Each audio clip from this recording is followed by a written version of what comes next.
Hello students, আমার চ্যানেলে তোমাদেরকে স্বাগত জানাই।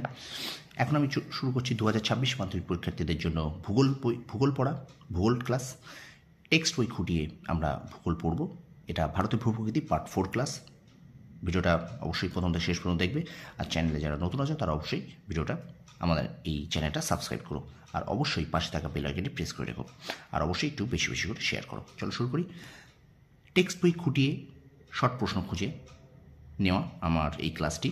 চলো, তোমাদের যাতে শর্ট প্রশ্নের যাতে কোনো অসুবিধা না হয় সেই জন্য আমি কিন্তু টেক্সট বই ধরে ধরে একদম লাইন বাই লাইন কিন্তু তোমাদের আমি ক্লাস নিচ্ছি, এবং কোথা থেকে শর্ট প্রশ্ন কীভাবে আসবে সেগুলো কিন্তু আমি তোমাদের পড়িয়ে দিচ্ছি। ইতিহাস যেমন করেছি, ভূগোলও ঠিক একইভাবে কন্টিনিউ ক্লাসটি চলছে। চলো শুরু করি ক্লাসটি। এখন দেখো, ভূপ্রাকৃতিক ও আঞ্চলিক বৈশিষ্ট্য অনুযায়ী উত্তরের সমভূমিকে চার ভাগে বিভক্ত।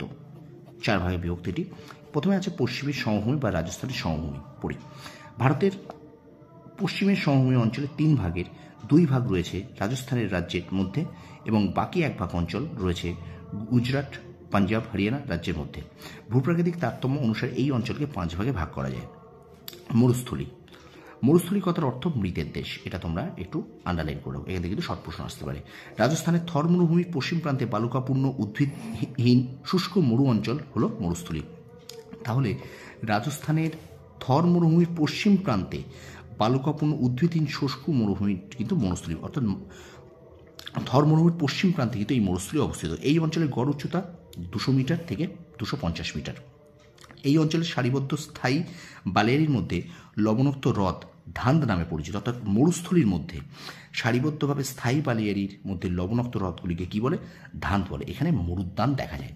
তাহলে আমরা এখান থেকে শর্ট প্রশ্ন আসতেই পারি যে মরুস্থলী অঞ্চলের সারিবদ্ধ স্থায়ী বালিয়াড়ির মধ্যে লবণাক্ত হ্রদকে কী বলে? না ধান বলে। তোমরা অবশ্যই এগুলোকে কিন্তু একটু খাতায় নোট করে নাও, ঠিক আছে? শর্ট প্রশ্নের জন্য ভীষণ গুরুত্বপূর্ণ। এবার দেখো, বাগার অঞ্চল। থর মরুভূমির পূর্ব প্রান্তে আরাবল্লী পর্বত পর্যন্ত এই বাগার অঞ্চল, ঠিক আছে? অর্থাৎ থর মরুভূমির পূর্ব প্রান্তটি আমরা জানি বাগার। তাহলে থর মরুভূমির রাজস্থানের থর মরুভূমির পশ্চিম প্রান্ত মরুস্থলী, থর মরুভূমির পূর্ব প্রান্ত কিন্তু বাগার নামে পরিচিত। এবার দেখো, রোহি বলছে আরাবল্লী পর্বতের পশ্চিমে ঋতুভিত্তিক ছোট ছোট নদী বিধৌত উর্বর প্লানভূমি হলো রোহি।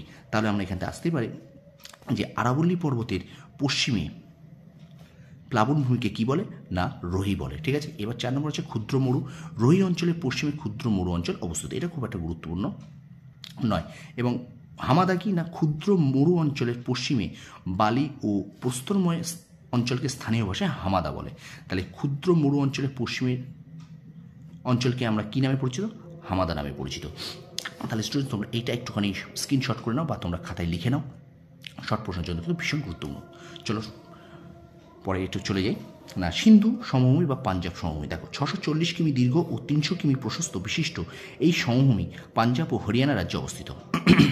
এই সমভূমির গড় উচ্চতা 250 মিটার।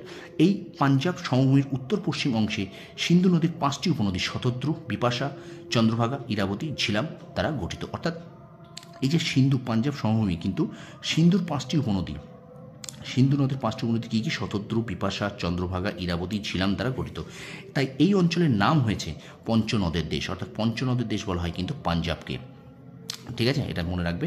এই অঞ্চলে 2টি নদীর মধ্যবর্তী সমভূমি দোয়াব নামে পরিচিত। এটাও একটা ভীষণ ভীষণ গুরুত্বপূর্ণ শর্ট প্রশ্ন।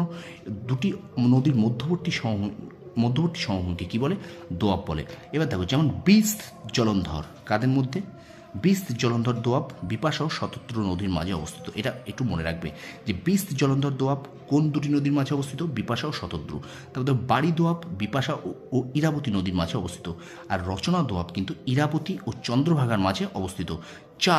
চাষ দোয়াব চন্দ্রভাগা ও বিতস্তার মাঝে অবস্থিত। এই পার্টটা কিন্তু তোমরা একটু মনে রাখবে। বিস্ত জলন্ধর বিপাশা ও শতদ্রুর মাঝে, বাড়ি দোয়াব কার মধ্যে? বিপাশা ও ইরাবতীর মাঝে, রচনা দোয়াব ইরাবতী ও চন্দ্রভাগার মাঝে, আর চাষ দোয়াব কিন্তু চন্দ্রভাগা ও বিতস্তা নদীর মাঝে অবস্থিত, ঠিক আছে? ভিডিওটা শেয়ার করো, অবশ্যই খুব ভীষণ গুরুত্বপূর্ণ হতে চলেছে ক্লাসগুলি। ভিডিওটা শেয়ার করো।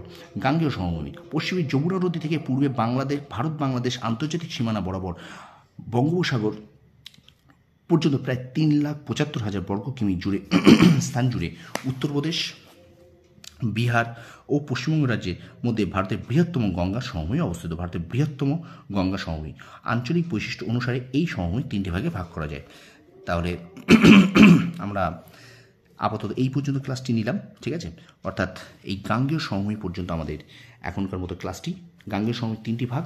আমরা পরের ক্লাসে গাঙ্গেয় সমভূমির 3টি পার্ট সম্পর্কে আমরা আলোচনা করব, উচ্চ গাঙ্গেয় সমভূমি, মধ্য গাঙ্গেয় সমভূমি সম্পর্কে এবং নিম্ন গাঙ্গেয় সমভূমি, এবং তারপরে আমরা পরবর্তী ক্লাসে সেগুলো আলোচনা করব। তো স্টুডেন্টস, তোমরা যেটুকু আমি পড়লাম সেগুলো থেকে যে শর্ট প্রশ্নগুলো আমি এখানে তোমাদের খুঁজে দিলাম বা যেভাবে করে দিচ্ছি সেগুলোকে তোমরা অবশ্যই স্ক্রিনশট করে রাখো এবং অবশ্যই খাতায় তুলতে থাকো। এখন থেকে ধীরে ধীরে শর্ট প্রশ্ন করতে থাকো, প্র্যাকটিস করতে থাকো এবং এইভাবে পড়তে থাকো, টেক্সট বই খুঁটিয়ে পড়তে থাকো এবং অবশ্যই আমার এই চ্যানেলটা শেয়ার করো, সাবস্ক্রাইব করো, পাশে থাকা বেল আইকনটা প্রেস করে রেখো। আমার চ্যানেলটা ফলো করলে তোমরা কিন্তু টেক্সট বই খুঁটিয়ে শর্ট প্রশ্ন কোথা থেকে আসবে আমি তোমাদেরকে প্রত্যেকটা ক্লাসে বলে দিচ্ছি, ইতিহাস এবং ভূগোল ক্লাসে। ঠিক আছে, ভিডিওটা ভালো লাগলে অবশ্যই আমার চ্যানেল শেয়ার করো, সাবস্ক্রাইব করো আর পাশে থাকা বেল আইকনটা প্রেস করে রেখো। তোমরা সফল হও, তোমাদের সাফল্য কামনা করি। ধন্যবাদ।